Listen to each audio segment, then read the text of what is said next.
अस्सलाम वालेकुम friends, welcome back my channel drama reviews. आज हम आफत ड्रामे के बारे में, उसके नेक्स्ट एपिसोड के बारे में बात करेंगे कि फरीशा इस घर से क्या गई। दादू को तो फ़ौरन हार्ट अटैक ही आ गया, फ़ौरन से दादी को हॉस्पिटल ले गया और वह आज बहुत ज़्यादा परेशान होता है।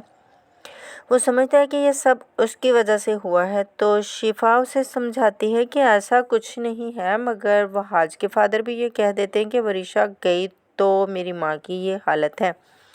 अपने भाई और बाप को खोने के बाद मुझ में हौसला नहीं है कि मैं अपनी माँ को भी खो दूँ, और मैं इस तरह का कोई काम करना भी नहीं चाहता जिससे उनको कोई तकलीफ़ हो। और तुम अपना रवैया वरीशा के साथ बिल्कुल ठीक कर लो। दूसरी तरफ जब वरीशा घर जाती है तो महमूद और महक के तो होश ही उड़ जाते हैं, और वरीशा भी अब ये कह चुकी है कि वो अब वापस नहीं जाएगी उस घर में, और अगर जाएगी तो एक शर्त पर, अगर वह आज उससे खुद आकर माफ़ी मांगेगा। माँ बाप कहते हैं कि भाई वह आज तो माफ़ी मांगने कभी नहीं आएगा, बल्कि उस घर से कभी कोई माफ़ी मांगने नहीं आएगा। तो वरीशा कहती है कि अच्छी बात है, अगर कोई माफ़ी मांगने नहीं आएगा तो मैं जाना भी नहीं चाहती उस घर में, मेरा वैसे भी उस घर में दम घुटता है। ये तो वरीशा के अल्फाज हैं। तो नाज़रीन, आपका क्या ख्याल है, वह आज आएगा या नहीं? तो भाई मेरा तो ख्याल है कि वह आज को तो आना ही पड़ेगा, क्योंकि डॉक्टर ने कह दिया कि आपके पेशेंट को होश आ गया है, और वो एक ही नाम बार बार ले रही हैं, वरीशा वरीशा। तो काइंडली आप वरीशा को अंदर भेज दें। मगर नाज़रीन, वरीशा होगी तो अंदर जाएगी ना। तो अब सब घर वाले एक दूसरे का मुंह देख रहे हैं कि आखिर क्या करना होगा, क्या करें, क्या होगा। तो वहाज ने भी कह दिया कि ये सब मामला मेरी वजह से ख़राब हुआ और इसको मैं ही ठीक करूँगा।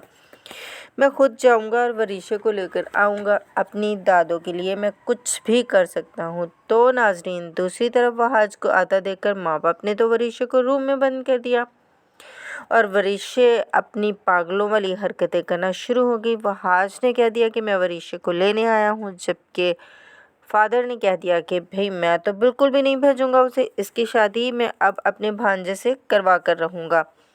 और भाई चाले चलने में तो सब एक दूसरे से ऊपर सबकत ले गए हैं। अब भी वरीशा अंदर से चला रही है कि वहाज वहाज मुझे बचा लो। तो नाज़रीन, वहाज जैसे ही दरवाज़ा खोलता है, वरीशा भाग कर वहाज के गले लग जाती है। वैसे इस किस्म का सीन क्रिएट करने की ज़रूरत तो कोई नहीं थी, मगर वरीशा को तो इस सीन को सच करके दिखाना था कि वो रियल लगे, और वो वाकया में रियल लग भी रहा था, जैसे कि उस पर बहुत जुल्म हो रहे हैं और वहाज उसको बचा रहा है। तो वहाज वरीशा को यहाँ से बचा कर ले जाता है और कहता है कि अब ये कभी भी यहाँ वापस नहीं आएगी। आप जैसे लोगों के घर तो कभी भी नहीं। महमूद और महक तो अपनी चाल में कामयाब हो जाते हैं और उनका जश्न मनाने लगते हैं, और वरीशा पहुंच जाती है बेजान के पास, और वरीशा बहुत जल्द वहाज को भी अपने जाल में फंसा ही लेगी, और उसे इस बात का यकीन दिला ही देगी कि उसके माँ बाप गलत हैं, उस पर जुल्म करता है उसका बाप। और फिर वहाज भी इसकी बात का यकीन कर लेगा, और फिर चलेगी वरीशा अपनी चाल। तो नाज़रीन, कमेंट्स में अपनी राय का इजहार ज़रूर कीजिएगा कि क्या वरीशा चालों में कामयाब हो जाएगी या नहीं हो पाएगी। और अगर आप चैनल पर नए आए हैं तो चैनल को सब्सक्राइब और लाइक ज़रूर कर लीजिएगा, और जाते जाते बेल आइकन को भी प्रेस कर जाइएगा। अपना ख्याल रखिएगा, इजाज़त दें, अल्लाह हाफिज़।